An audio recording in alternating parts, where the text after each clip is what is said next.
70 ஆண்டுகால திமுகவுடைய வரலாற்றில் 74 வருஷம் நல்லா போச்சு. இந்த 75வது வருஷம் மாதிரி எங்களுக்கு வந்த ஒரு கேடு காலம் அசிங்கம் மாதிரி நம்ம கட்சிக்கு வந்த மாதிரி எப்பவுமே வந்ததில்லை. காரணம் திமுக ஒரு வலுவான மாநில கட்சி. ஆட்சியில இருந்தால் திட்டங்களை தீர்த்தி இருக்கிறது, சட்டங்களை கொண்டு வந்திருக்கிறது. ஆட்சியில இல்லை என்று சொன்னால் போராட்ட காலத்தில் ஈடுபட்டிருக்கிறது.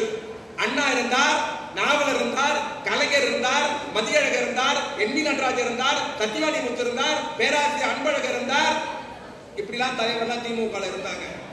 இந்த தலைவர்லாம் யார் எதிர்த்து அரசியல் பண்ணாங்க பாத்தீங்கன்னா ஜவஹர்லால் நேரு, லால் பகதூர் சாஸ்திரி, மொரார்ஜி தேசாய், இந்திரா காந்தி, ராஜீவ் காந்தி, சஞ்சய் காந்தி, வி.பி. சிங், சந்திரசேகர், அடல் பிஹாரி வாஜ்பாய், எல்.கே. அத்வானி, இவ்வளவு பேரோட அரசியல் பண்ணிருக்கிறோம். தமிழ்நாட்டை ராமூர்த்தி, கல்யாண சுந்தரம், ஜீவா, எம்ஜிஆர், வாழப்பாடி ராமூர்த்தி, கக்கனு, வெங்கட்ராம, பக்தோச்சலம், பெருந்தலைவர் காமராஜர், இந்த மாதிரி யாரு கூட அரசியல் பண்ணோம். ஒரு அரசியல்ல ஒரு எதிரியா இருந்தாலும் மதிக்கத்தக்க திறமையான தலைவரா, மரியாதையா தலைவரா இருந்தாங்க. ஆனா இப்ப யார் கூட அரசியல் பண்றோம் தெரியுமா?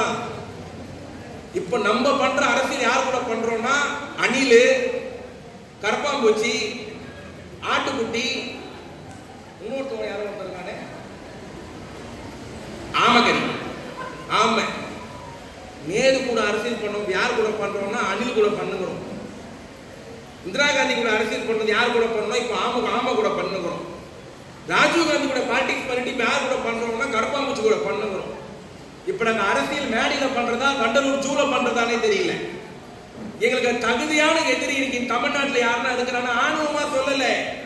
தன்னையும் வளர்த்துக் கொள்ளவில்லை, தன் இயக்கத்தை வளர்த்துக் கொள்ளவில்லை. பெருமையோடு சொல்கிறேன், திராவிட நாடு முதலமைச்சர், கழக தலைவர் அண்ணன் தளபதிக்கு நிகரான ஒரு தலைவர் தமிழ்நாட்டில் இன்று இல்லை என்பதை